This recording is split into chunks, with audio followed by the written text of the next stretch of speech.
Welcome to the Coach Meetup.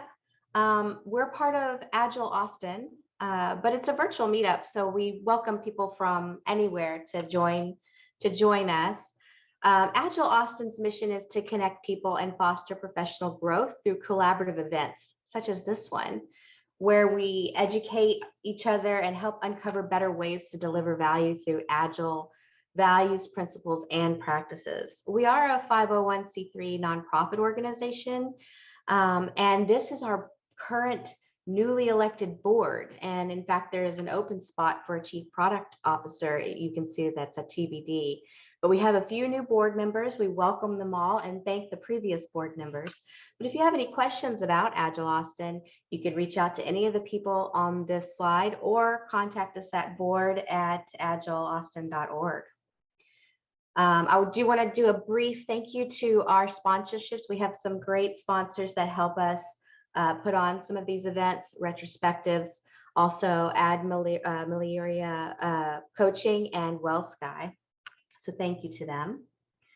If you are interested in sponsoring, there are ways to do that, and we welcome it. Also, if you're not a member of Agile Austin, we invite you to join us. There are some membership benefits such as access to Slack and the community, as well as voting and sitting on the board and special events and training that we put on throughout the year. All right.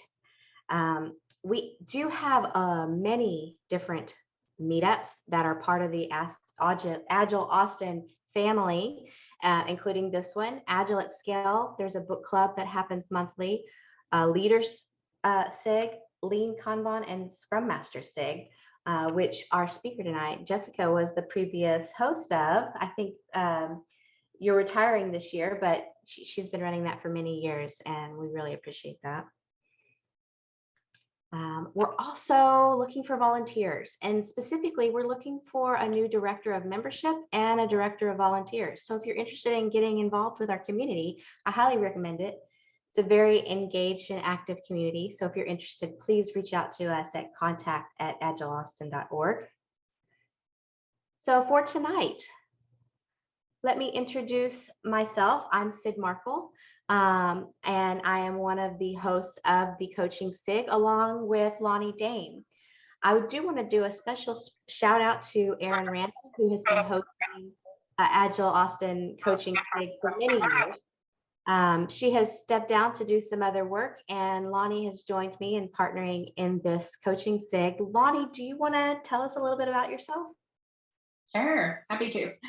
So my name is Lonnie Dame, and I actually come from the world of marketing, and that's where I started as a marketer working specifically in tech and startups and in large enterprises like IBM and Dell.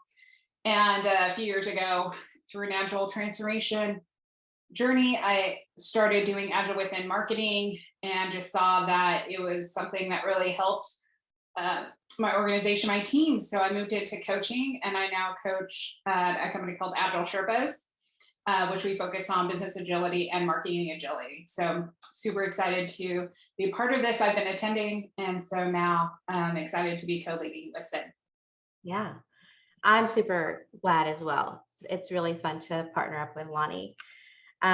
We do meet the first Monday of every month here on Zoom, and we're not going to be returning to in-person for a while yet. We'll probably stay virtual through the year. So we're so glad to have those of you who are joining us from beyond Austin proper. So let me tell you a little bit about our speaker tonight. Let's see if I can go forward. There we go. Jessica, as I said, oh, I got ahead of myself. Sorry. Let me tell you a little bit about some upcoming speakers we have. So next month, we're going to be joined by Bob Galen, who recently published a book called Badass Agile Coaching. So he's going to be joining us, and I think we may even have a copy or two of his book to give away as a prize during the event. But he's going to be talking about how everyone is an Agile coach, and I think it's going to be a great session. So please join us in July. We will be moving it to the second Monday of July, since the first Monday will be during the 4th of July holiday. In August, we have Nadia Icho-Nomiya. She is coming to us from Sony, and she's going to talk to us about servant leadership and the journey that she's had at that company. Very excited.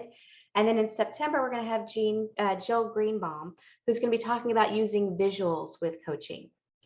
So those are some things to look forward to, and I hope you can join us. All right. So for tonight, can I go backwards? Sorry, y'all. It's just one of those. Go forward. All right, finally, to my favorite part. Tonight, I'm honored to introduce Jessica. Jessica has been, as I said, running the Scrum Master SIG for Agile Austin for many years, although she is retiring to do some other things also. I first met Jessica at the, I believe, the coaching circles that Erin and Carrie Sudi run, and she is a fantastic coach. She is just a very genuine and warm person, and I'm really excited for you all to get to know her tonight and hear her presentation.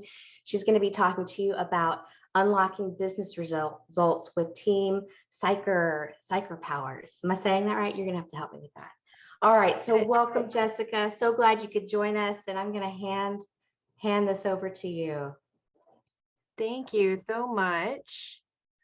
I'm going to do a little bit of meeting facilitation here on myself so that we can have a good recording. See here. Now I need to share. All right, someone give me a thumbs up when you can see my presentation. Okay, and it's full screen, right? You're not seeing the... Yeah, it looks great. Okay. All right, good deal. Okay, I'm gonna minimize this. Hi, y'all. Hi. Hi, everyone. I'm Jessica Bahr, and I am a Senior Manager Scrum Master with Charles Schwab right now. I started my Agile journey back in 2018, but really I've always been an Agilist. I just didn't know what to call it for, well, up until 2018. And I really noticed in almost every environment that I was in that we, as people working together to achieve amazing things, we tend to have book knowledge and like logical awareness of certain ideas and concepts. But when it comes to the rubber meeting the road, when it comes to us taking action in the moment or having to make quick decisions in a crisis, we often revert to the least helpful of our behaviors, the things that we're most used to practicing. And so psychological safety for me is not a quality that a person has. It is a practice that you do every day. And there is no end to the practice of psychological safety because situations, individuals, ideas, environments, interactions, they all play together to create a completely unique circumstance in just about every case. So the practice of psychological safety is less about, okay, have I achieved psychological safety, and more, how can I continue to improve the psychological safety on teams? So that's just a quick overview, but I also want to, put this into context as well, because the last 2 years have been trying, and they completely diverged from the common and shared belief among Agilists that we should all be co-located and that we should be able to eavesdrop on each other's conversations and step in and save the day or get additional context that might help with a judgment call that we're working on, and not being co-located and perhaps never fully returning back to that environment. How do we move forward? How do we protect psychological safety when we have, as a community, taken such a left turn from one of those really, I don't want to say foundational, but really strongly held beliefs in co-location? Some of us have seen downsizing. Some of us have seen rapid and swift expansions of our working groups. Some have never met our team face to face before. And if you're like me, some of you have never even actually seen the faces of some of your team members. So all of those things work together to really undermine our feelings of safety and connectedness that we have on teams. And those feelings of safety and connectedness may seem wishy-washy, they may seem very kumbaya, but really that is the foundational concept. The idea that I am safe to bring my whole self to the team, my strengths, my weaknesses, my insights, my ideas, my fail bows. So the idea around psychological safety is that we foster an environment where those things can happen, because not a single one of us on our teams or on this call are robots. We all are human beings, and we do not leave our humanness at the door, and we don't leave our humanness at home when we log in for the day. So psychological safety is paramount to facilitating teams and individuals working together to achieve amazing things. And if we don't have that psychological safety, we can expect to achieve less than stellar results. So today, I just want to reflect a little on my own story, understanding psychological safety. And I have two kind of case studies that I want to share from my experience, where I was making observations and working with a team with high psychological safety versus a team that was not very psychologically safe. And what are some of the things that I noticed about them? What are some of the things that I tried that ended up working? And just how am I thinking about this after having gone through this experience with these two teams? So I want to reiterate that this is not a prescriptive presentation. This is a descriptive presentation, meaning I want to share what I have learned. I am not an expert in psychological safety, although I did spend 4.5 years studying psychology at Baylor. However, what I really want to impress on y'all is there are some tactical changes. There are some skills. There is some knowledge that you can look up yourself to be able to enhance the psychological safety on your teams. And now coming back to the title of Psych-erpowers. So there are a couple of, I made that word up. So you shouldn't have ever heard that word before today. If you did, then maybe put me in touch with that person, because we got a lot of talking to do. But Psych-erpowers, to me, we live in this world now where we've got the Marvel Cinematic Universe, and we've got, all of these other different superhero type of,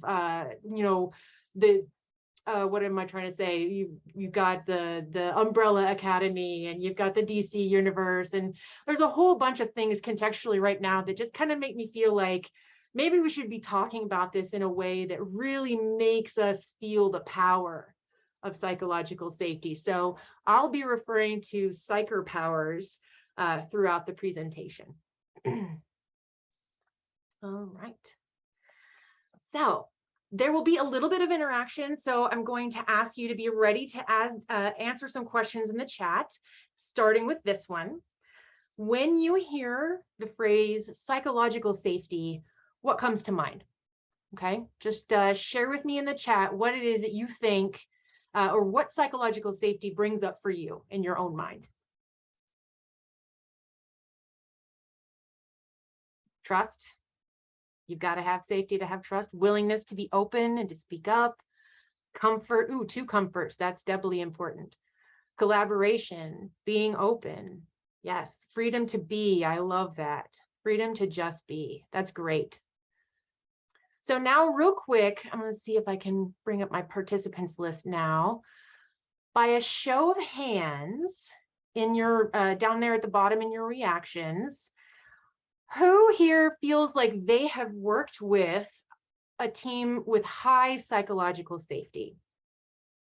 Do we have any people here who would say that, yes, I have worked with it, I've seen it out in the wild, these people can achieve great things when they feel safe? Okay, a couple of us, 3 maybe, yeah, 3, 4, okay.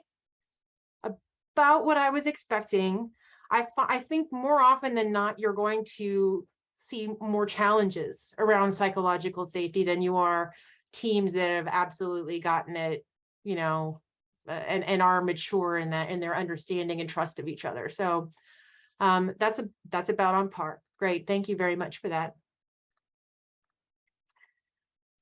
So another thing I'd like you to add into the chat is before Agile, before Scrum was introduced at the UPSLA conference in 2001 in Austin, how were teams working? Just in the chat, put one word or one word at a time of how we might describe our ways of working before Agile.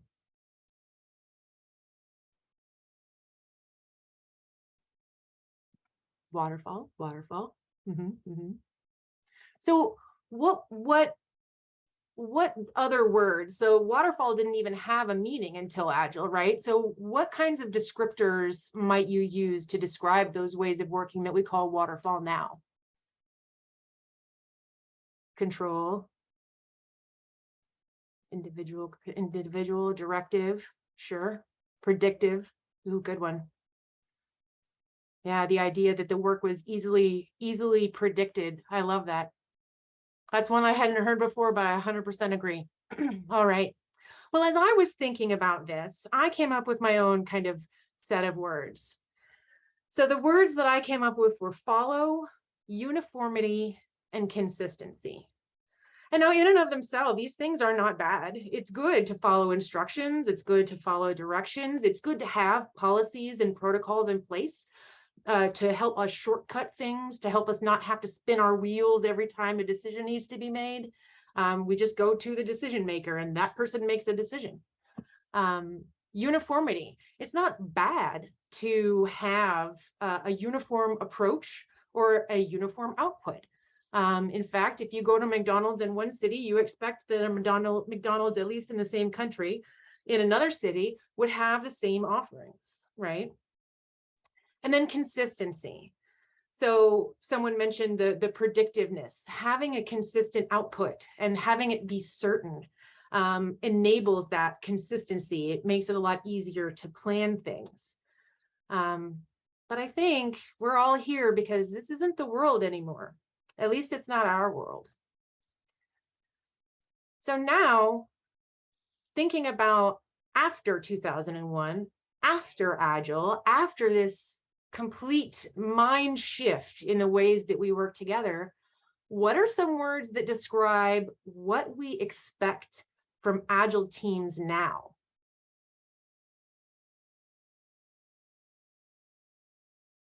Adapting, yep. Customer needs, flexible, adaptive, definitely. Collaboration, autonomous, innovative, yes. Observant, learning, yes. Adaptive, to be able to inspect and adapt, yeah, absolutely. Great. Thank you for those contributions. I wholeheartedly agree. Here are here's just a quick list of some things I put together about what we now expect from teams after the Agile mind shift. We expect the 12 Agile principles and the 4 values, right? We expect faster delivery of high quality products. We expect creative and elegant solutions. We don't just expect copy paste types of answers. We expect there to be money savings because we're working on the most important things and we're working on MVPs and all of that. So we expect there to be money savings associated with not spending 3 years to build the wrong thing. We expect flexibility. We expect quick pivots, the ability to turn and adjust every 2 weeks, if that's your sprint length. We expect integrative system thinking. So we were talking a little bit before the meeting about, psychological safety. If it's not present, who might you lose? And then how would that impact the business? Each of us is our own little walking elegant solution universe. And, if we lose that person, maybe we lose a part of the knowledge of how our complex systems are integrated. I mean, I've been in teams where the answer was the person that built that doesn't work here anymore, and no one knows anything about it. So that's one example. We expect innovation, as was mentioned. Oh, and by the way, do all of this at scale. So here is my tale of two teams, okay, and the Psych-erpowers that I helped them unlock to help drive better, faster, higher quality business results. We have two teams here, and I will call one Team Formula and the other I will call Team Together. Now, just right here, I picked these pictures specifically because if you take a look at Team Formula, you notice that the locus of control, the locus of creativity and power is with one person, okay? Which is typical in a hierarchical environment where you have command and control, you have your marching orders. If there is something that you need, you go to that person and they tell you what to do. Team Together, on the other hand, is about everybody making it and everybody helping each other. And there is no predefined leader. Each person takes on a role to be able to support the team and help the team, okay, and achieve the team's goals. So there's no command and control person saying, hey, make sure you help that person get up the cliffside. We look around, we see our team member is struggling, and so we help them, right? It's about all of us getting together, achieving the same thing and getting there together, okay? So that's a little bit about these two teams that I'd like to share with you. First, we have Team Formula. So in this first section, I want to kind of just share a little bit of the observations that I noticed as I was starting to work with this team. And I've grouped them into four categories, I think, if I remember my presentation. The first one is non-communication. So what I observed with this team is that it was very common for them to just stay silent and to not speak up, to not raise their hand, to not volunteer, to not make decisions. And when issues are raised, they're raised too late to do anything about them. Unwillingness to admit failure or mistakes, unwillingness to collaborate with each other. So just generally a lot of silence and a lot of, silence. I think that's the best word for it. I'm sure none of y'all have worked with teams like that before. The next thing I noticed about Team Formula, and it's a little counterintuitive, but hear me out. The other side of that non-communication is over-communication. The conversations are going to happen. It's just when are we going to have these conversations? Are we going to have them at a time when we can make decisions and course correct and avoid catastrophe? Or are we going to have them in response to a crisis? Okay. So what I noticed with this team was there was a lot of communication in somewhat inappropriate times where someone would kind of take the conversation in a different direction, and that would confuse people and derail the topic completely. Or there was a low signal to noise ratio. So lots of chatter was happening, not a lot of forward progress. Okay. So as I mentioned earlier, the conversations are going to happen. It's just, are you going to have them after the crisis has already happened, or are you going to have them before when there's time to do something? The next thing I noticed about Team Formula was deflection. So they spend, like I said, in the over communication part, they spend a lot of energy not engaging.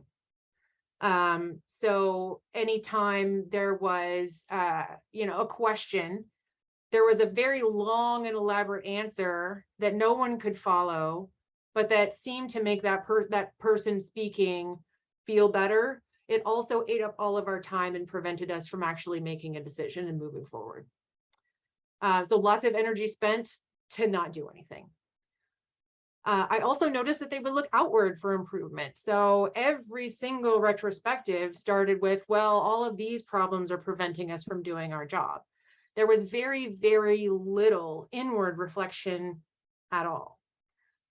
And this is a little insidious, and I had to look for it, but there was a presentation of a heavy workload to avoid strategic conversations.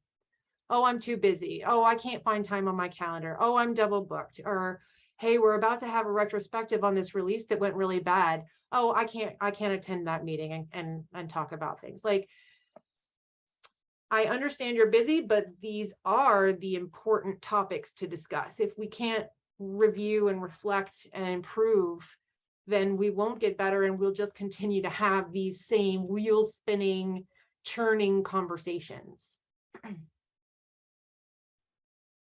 And the last thing I noticed about team formula was an unhealthy deference. So you'll notice up here, we've got our red person. This is the leader, right? So it didn't matter what the question was. There was no ownership. The ownership was deflected and deferred to someone else who was the decision maker or the bottleneck, quite frankly.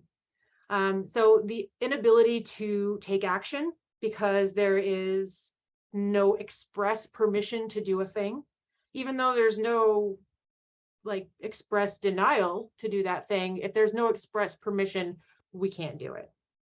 The ability to adeptly hide behind tradition and procedures. Oh, well, we've never done it that way.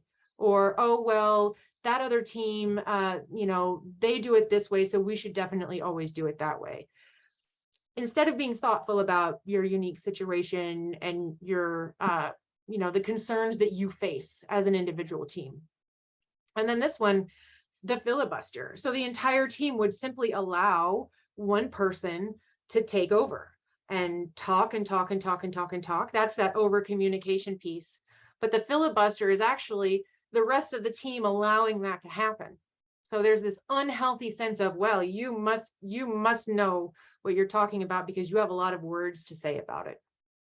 We're just going to be quiet and let you finish, which is fine in a respectful environment to let people finish. But at some point, we have to take ownership, right? We have to decide on an action to take, even if we're not sure that that's the right action. So switching gears now and talking about similar observations I made on Team Together. These observations let me know that there was high psychological safety. Like the observations I made of Team Together let me know that the psychological safety was probably pretty low. So Team Together's evidence of psychological safety was that they had social connections with each other.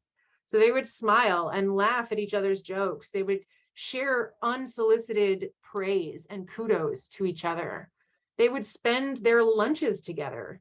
So as a team, they would get up together and go out to the lunchroom and sit together and eat and commiserate and talk about their days, their family, their kids. And that was just so bizarre to me the first time I saw it. I'm like, you guys work together every day, all day long, and you still want to go have lunch together? Well, yeah, we like each other. That was the response. And I said, okay, that's a great answer, and I'm not going to change it. Also, there was a rotating person who gladly volunteered to help plan team building activities. And they shared their hobbies with each other. As an example, one of them was an ultra marathoner, and he was he was in a race that had a GPS tracker in his badge.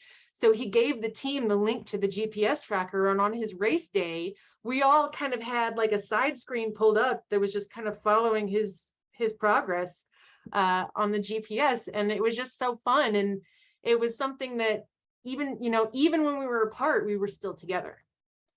So that is their social connections and what I observed. The next thing, I will call these just direct to business value behaviors, because, I don't know how to categorize them, because they meant so much to the ability for us to put out high quality products, and they were immediate indicators. So it wasn't like we refined something and then 2 weeks later that story comes up and then we're able to tell if our refinement is okay or not. These were immediate indicators to me. Okay. So the first one was that they were able to experience flow and actually get into that flow state, not just as an individual, but together as well. When they would swarm on an issue, you know, an hour would go by and they would all be heads down and they would be talking and they would be pair programming and working with each other. And then one person would leave and go check something on their computer. And then they'd come back and it was just this beautiful like evolution of the solution to the problem. And you can't help but really appreciate being able to see flow state out in the wild. It would also champion thoughtful change. So lots of teams with low psychological safety are very resistant to change because then that increases the uncertainty, you know, of who they are and are they going to be successful in the role, and are people going to think poorly of me if I make a mistake as I'm adjusting to this change. And you know, there's a lot that comes with that. But this team together, they would champion thoughtful change. They would take those topics on, and then they would look and see if that was something that, you know, that they wanted to implement, and then they'd experiment on it. They also engaged in healthy conflict. So don't hear me and think that there were never any disagreements on this team, because there absolutely were. But that healthy conflict is an indicator of psychological safety. They were willing to disagree with each other. And at the end of the meeting, after a decision was made, they were all committed to whatever the team decided. So they engaged in that healthy conflict for the greater good. I talked a little bit about how they quickly swarmed to issues, but they also would admit fault and raise their hand and say, I made a mistake. And in my opinion, that one thing is the single best indicator for psychological safety. Is someone going to stand up unsolicited and say, I made a mistake? That was my bad. Here's what I learned from it. That's a huge indicator of psychological safety. And the third thing here is they're thriving indicators. So as human beings, as individuals, how could I tell that they had, like, that one person on the team had psychological safety? Well, each of the individuals displayed different, you know, I was able to make different observations of their psychological safety, but here are some of the trends I noticed. The whole team would take time off for pleasure. And I say that tongue in cheek because most of us get a certain number of vacation days and things like that. But the time that they took off wasn't in response to some terrible event and they had met their mental health threshold and they just needed to take a few days off. They were planning and looking forward to things. They would talk with each other about their plans for time off and then be excited to hear how those plans went. They would prioritize their health. So one of the product owners on my team started running on his lunch hour, and he would make comments regularly about how, you know, too much stress is not good for my health, and you know, I really need to make sure that I'm taking care of my health. And that really just kind of spread out to the entire team, and they all were able to communicate about how they prioritize their health. It wasn't a bad conversation, and it wasn't a conversation in the context of, I'm sorry, I can't do this because I have to prioritize my health. It was, I prioritize my health so that I can do this. That was the difference. They had hobbies that they would share, like I mentioned about the ultra marathoner. But that didn't mean that things always went well. And so when things didn't go well, in a production crisis or some other occurrence happened, they were able to work hard when they needed to. They were able to muster that extra effort to get through that difficult time because they knew that they would be able to return to that sustainable pace afterwards. So those are a couple of, well, more than a couple of my observations of these two teams and what led me to the understanding of their levels of psychological safety. So now I want you to do a little bit of silent reflection. So feel free to open up a notepad or get a piece of paper and a pen and jot down your ideas.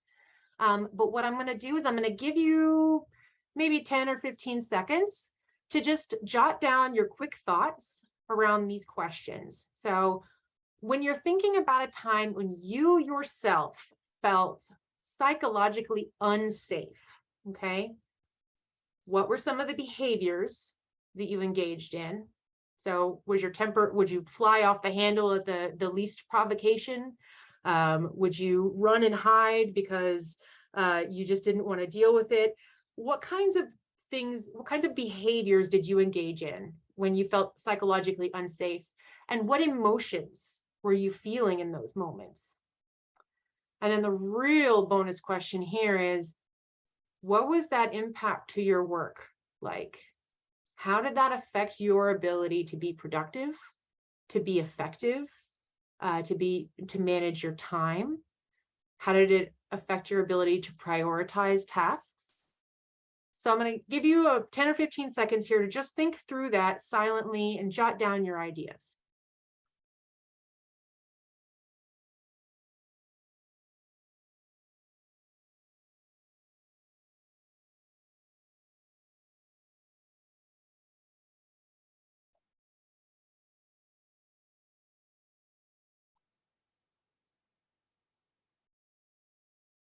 All right.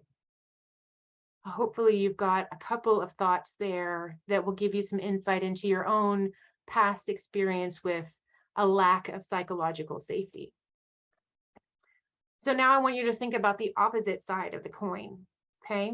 When you were in a cohesive, collaborative, and safe group, when your levels of psychological safety were high and you felt like you could be your fully authentic self, what did your behavior look like then? And how did you feel? What emotions did you feel? And then once you jotted those thoughts down, think about what the impact was to your work in a psychologically safe environment. I'll give you another 10 to 15 seconds to think through those.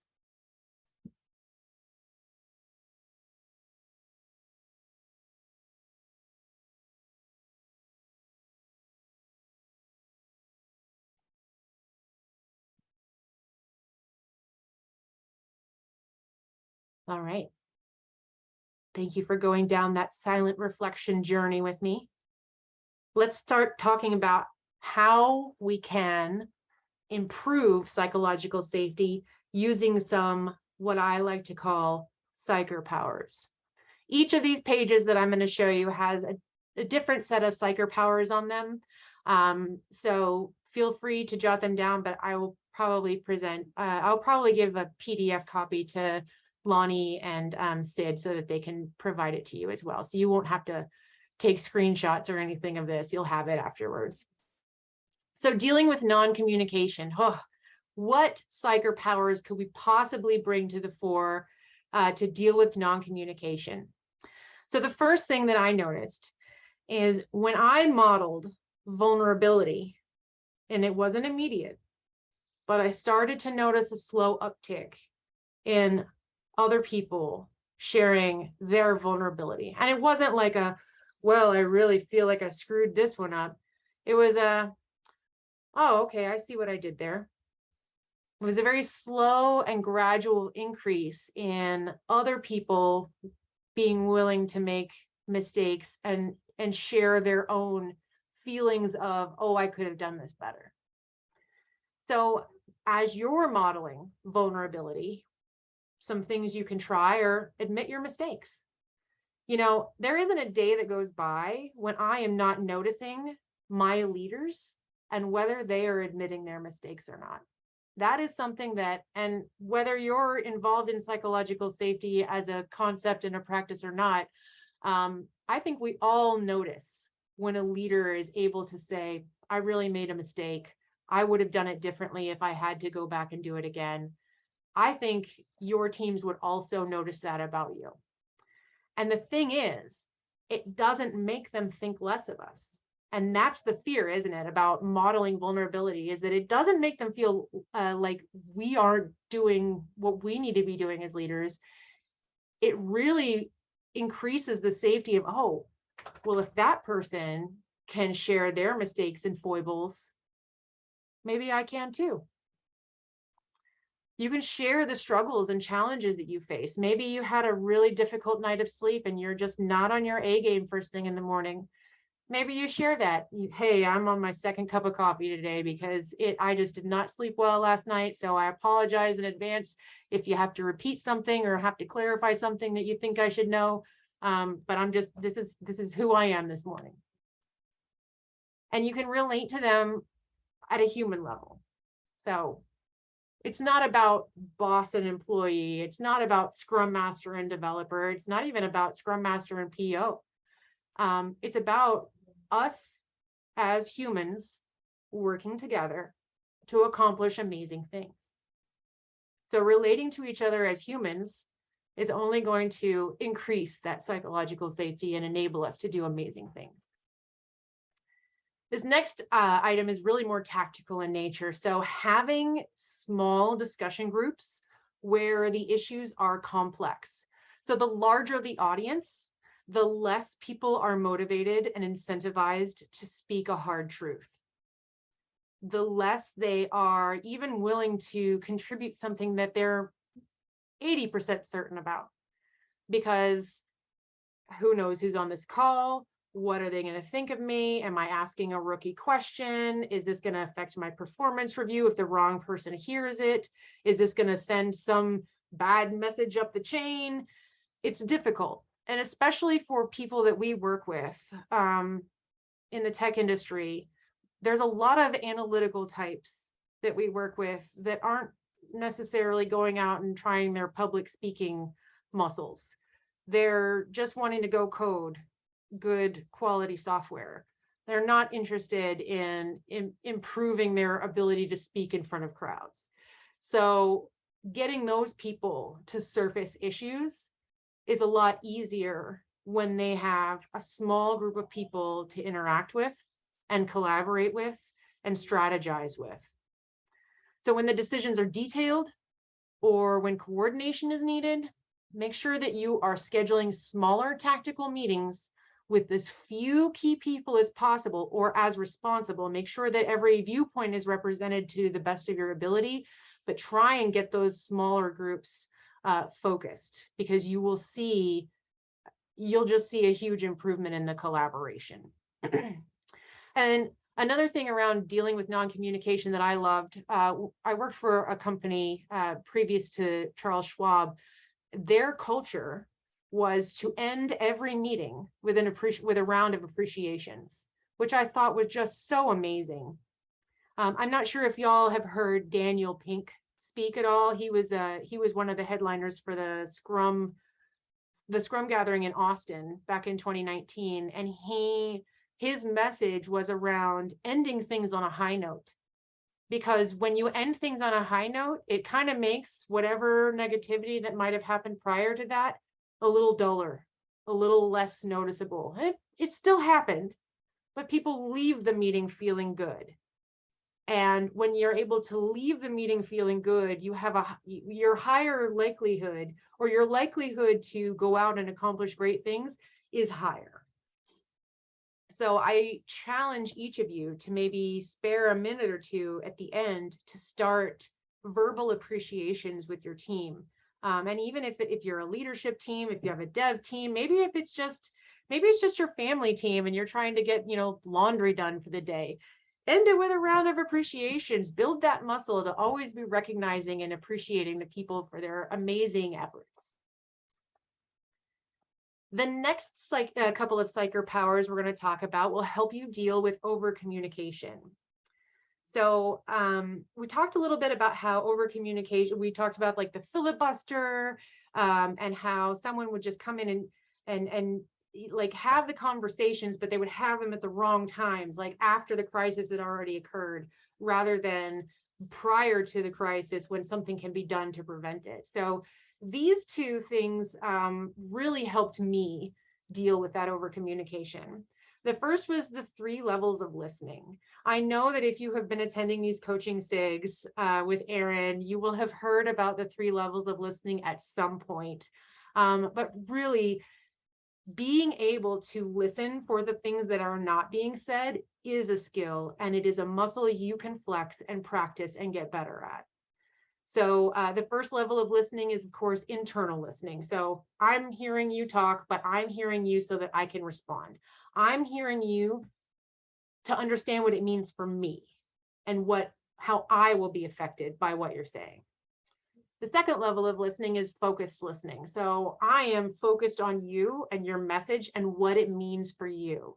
I'm trying to understand how maybe you're not articulating the meaning for you, but I'm listening with a sense of what's your emotional state, what's your word choice, what's your facial expression or the tone of your voice. All of these things are helping to combine to make a bigger picture of the message you're trying to communicate with me with more than just words, okay?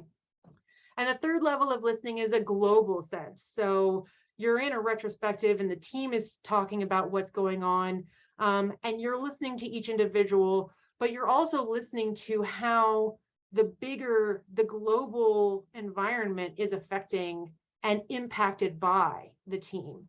And so what is the meaning for the organization by the conversation that your team is having in this retro? What is the impact, or what are the implications to the ways that we work together in the organization that can be pulled out of this one retrospective conversation?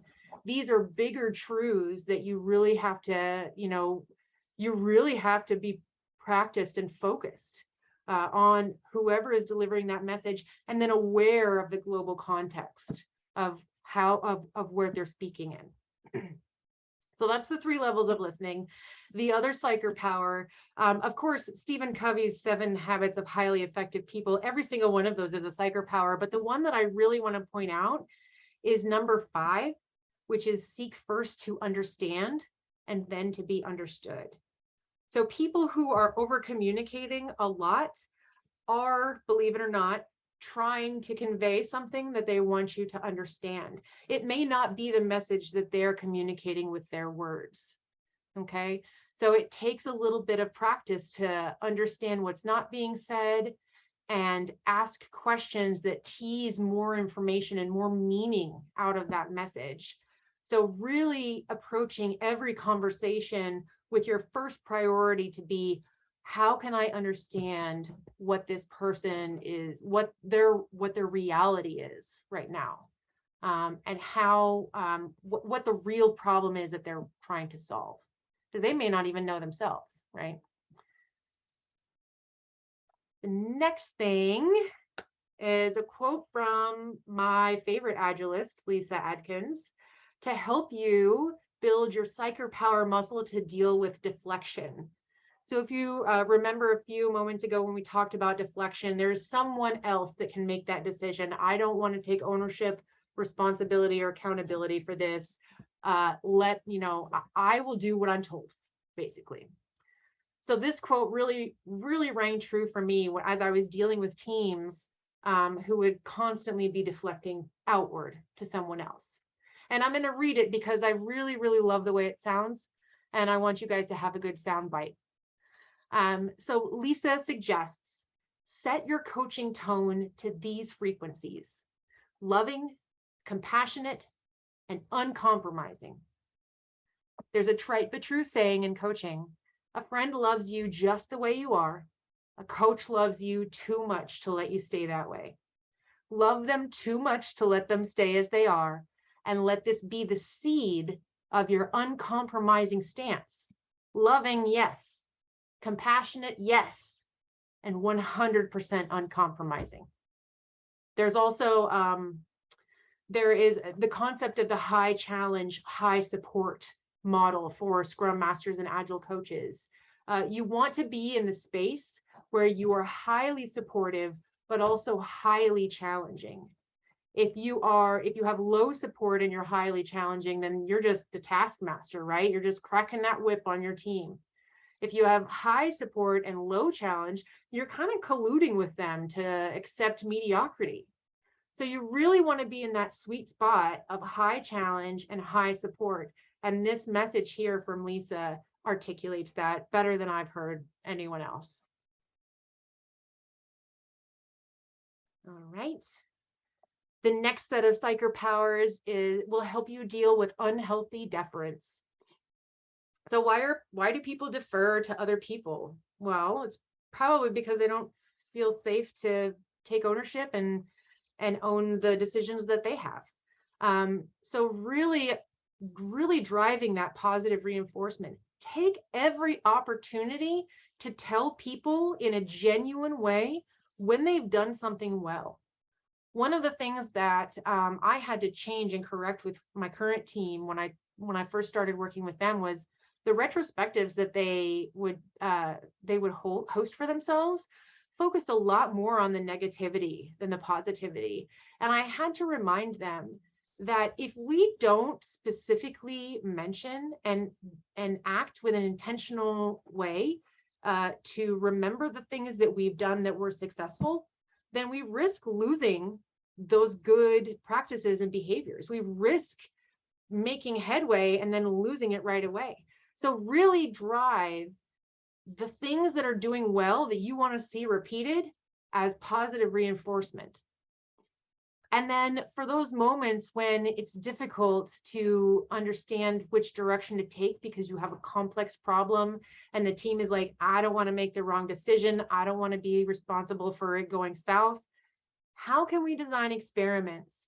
How can we create a hypothesis to say, okay, we're going to try this. And what we expect is to see this.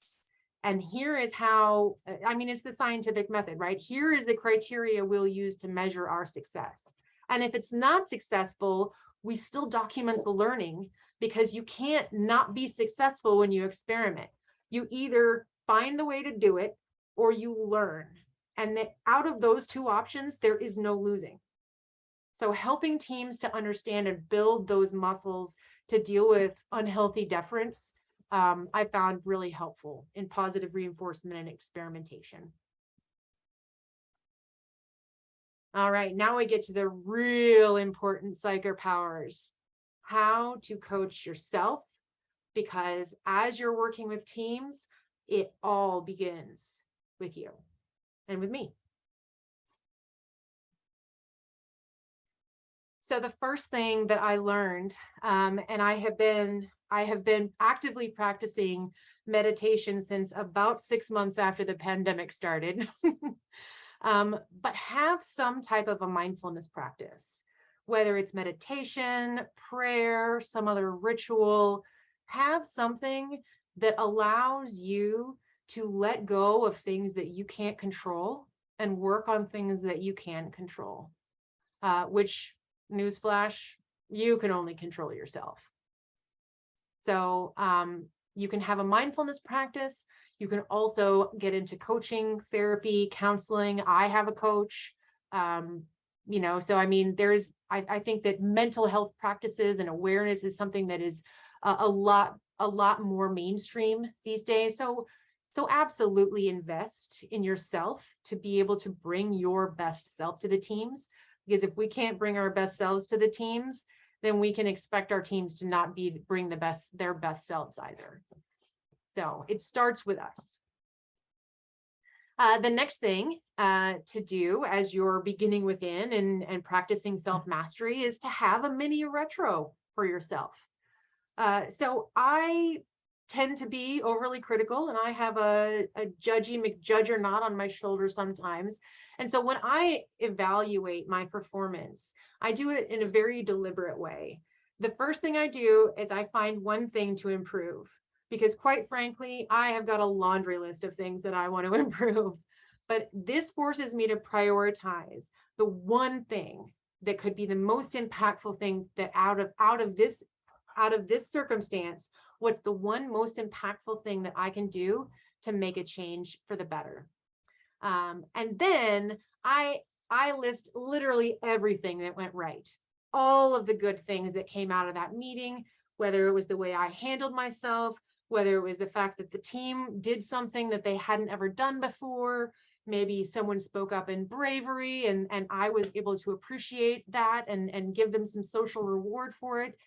All of the good things, make sure that you're acknowledging about yourselves, but definitely have that one thing that you want to improve, and then focus on how you can improve that. The next set of Psych-erpowers is around emotional intelligence. So we talked about both of these things before, but in a slightly separate context. We talked about them more as we're working with our teams. But this is how you can increase your own emotional IQ. So these two resources I have for you on the screen. The first, of course, is Stephen Covey's 7 Habits of Highly Effective People. And this habit number 5 is characterized by asking more questions than offering opinions. And that was something that's a real struggle for me because I really like to be the subject matter expert. So really shifting that model of, I understand what you're saying and the meaning that it holds for you. And now I understand better how I can support you in that endeavor. And the other one kind of goes hand in hand. If we're seeking to understand, how in the world do we understand if we can't listen, right? So the Coactive Coaching book by Henry and Karen Kimsey-House outlines the 3 levels of listening and explains how that art of listening can be cultivated. So I absolutely recommend that if you haven't picked up that book or read through it, that you do so. Let's see, I think we're coming to the end here. So the last set of Psych-erpowers that I want to talk through is around addressing that, is around nonviolent communication. And this actually came about after I was at one of these coaching SIGs with Dr. Caitlin Walker, who came and spoke with us about clean language. And I absolutely, like, my mind was blown when she was sharing that. I went down the rabbit hole with her TED Talk and YouTube, and I think they actually have a retreat that's happening right now, or maybe recently happened over in the UK, where they were having a clean language retreat, and I so wanted to go, but alas, I was somewhere else. Anyway, so clean language. If you haven't heard about this concept, absolutely look it up. It is characterized by using metaphor to help a team or a group of people build a landscape around an issue.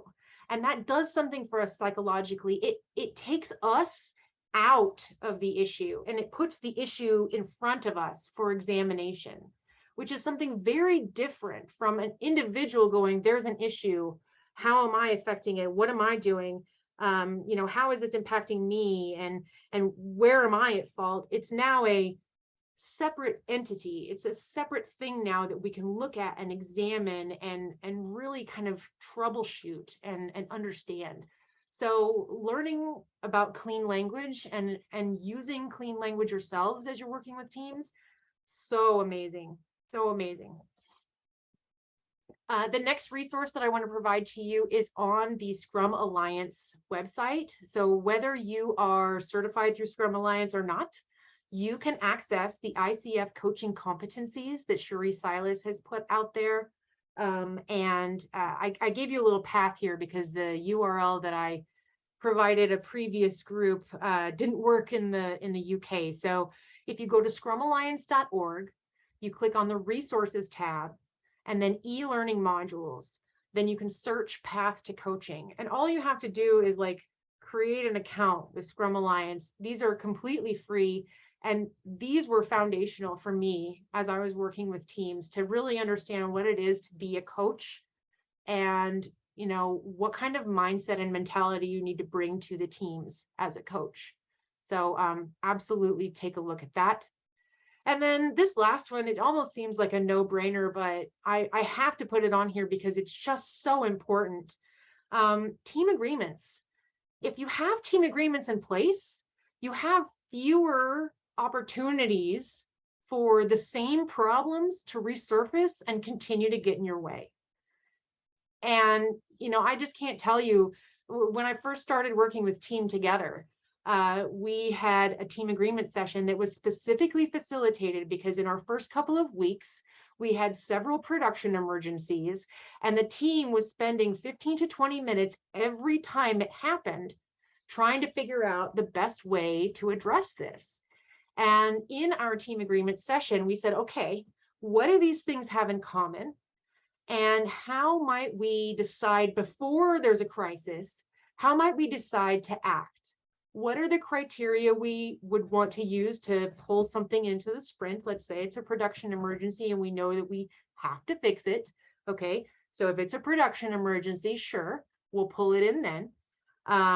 Is it, you know, is there a workaround, or is it something that's just highly annoying? You know, all of these, you know, talking around the issue and really understanding, okay, if it meets these criteria, we're going to do this. If it meets these criteria, we're going to do this. And if it doesn't meet either set, then we talk about it in the moment. But otherwise, we reduce the amount of conversation churn and reinventing the wheel every time these similar circumstances happen. So team agreements, I cannot stress it enough. It will help you prevent situations where psychological unsafety can be what we defer to. All right. So I see that there's like 44 unread chats, so I'm going to try and go through those real quick, but I invite you to unmute or share in the chat what your key takeaways are from this presentation. I firmly believe that, you know, anytime we learn something new, or we hear new content, really solidifying the lessons is enabled when we share our key takeaways. So that's another bonus Psych-erpower for you, is asking teams to say out loud or chat what their key takeaways are. So I'll be quiet for a moment and see if there's anyone that wants to unmute and share what their key takeaways are.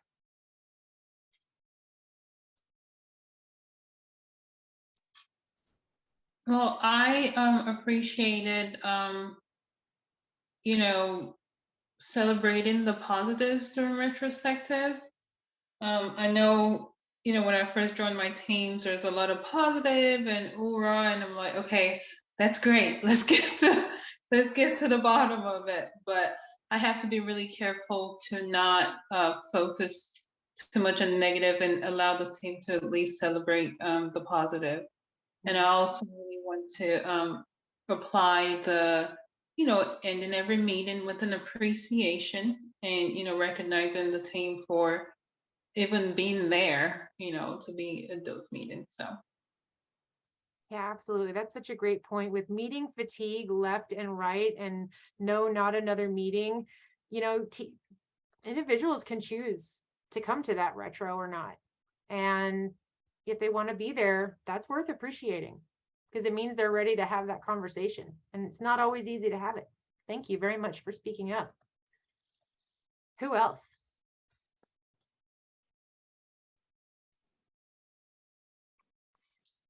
I'll share. I really liked the quote that you shared by Lisa Atkins, and just the whole concept of high challenge and high support. Because even, like, I think all the time, just as a coach, even though we're there to kind of, what I think, question and challenge, it's still sometimes, you know, even for me, where I'll be like, okay, well, I just want to help them to get to the next step, or just like, I'll let them choose. But there is sometimes that point where we do have to, as coaches, you know, be that voice that comes in a very compassionate way and say, hey, here's some opportunities to change. How about this? So it kind of reminded me a lot of radical candor, which is like, how do you do that in a way that's supportive? Because it is sometimes, which also reminds me of the Brene Brown quote, it's being unclear is not kind, or being clear is kind. That's what it is. Yeah. But something along those lines. So I really like that. Yeah, absolutely. And thank you for speaking up about Brene Brown as well. There's so many really good thought leaders, and you mentioned radical candor. For those of you who don't know, Radical Candor has a podcast. If you're not into reading, you could totally listen to the podcast on your daily commute. I do. But it's really, really good. And, you know, there's Simon Sinek as well. He's got a really good perspective on, you know, enabling teams. And he doesn't often mention psychological safety, but that's 100% what he's talking about. So thank you, Lonnie, for sharing. I second. That's a great, the Radical Candor podcast.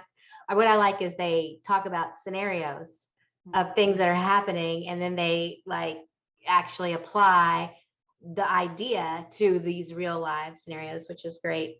The thing that stands out to me from your presentation, or the key takeaway for me, is when you talked about the modeling.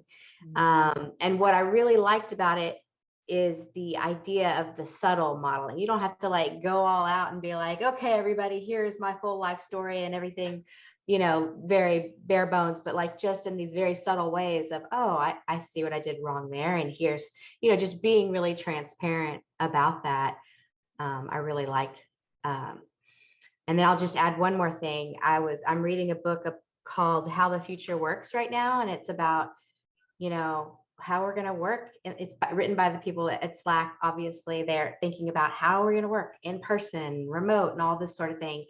And they talk a lot about working agreements as being one of the foundations to being able to work well in these new ways, because there's clarity about what we're going to do and when and how we're going to deal with things, and it's explicit to the team and spelled out. And so that's definitely a superpower. So love that.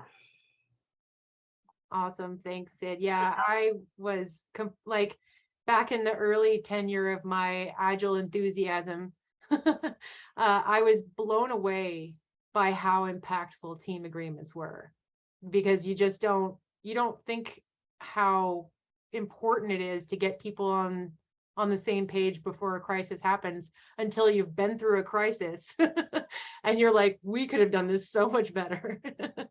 So yeah, thank you for mentioning that.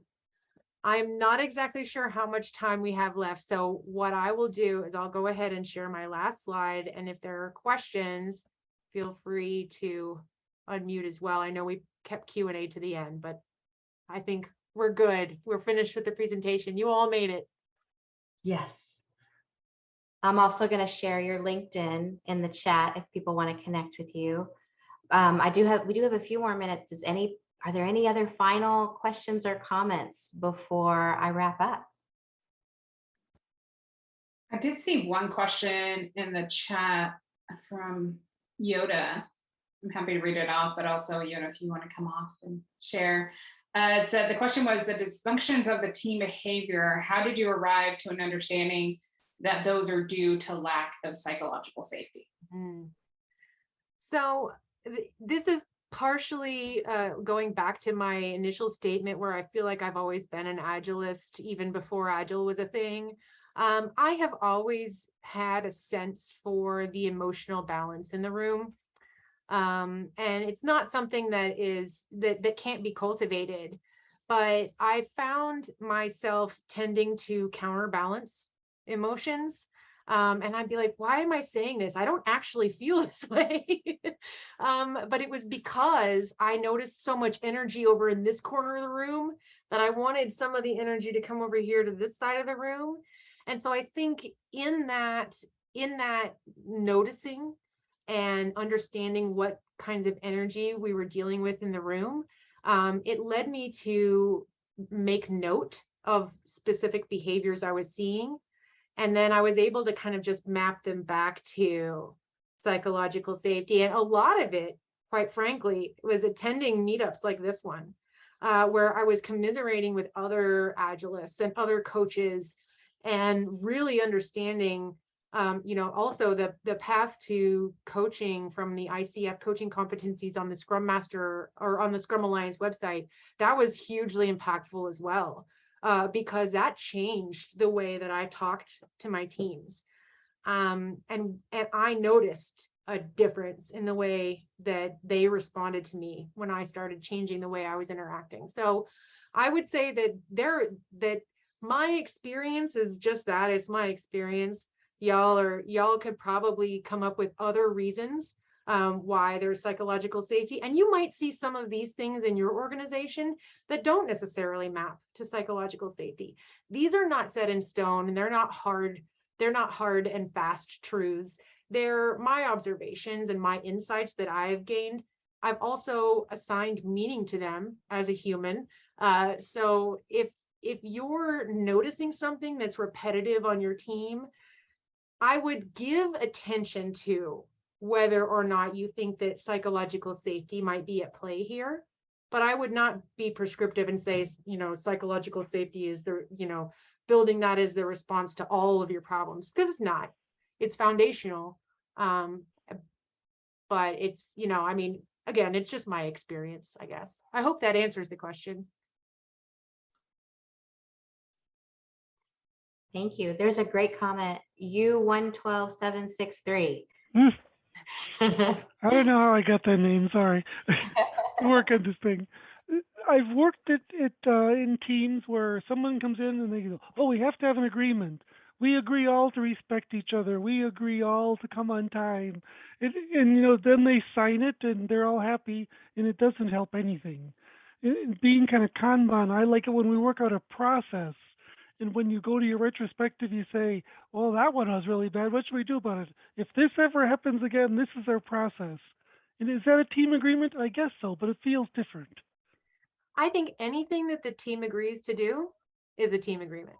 Anything that the team says, if we do this, it will help us, and we're making this decision prior to there being a crisis, it's a team agreement.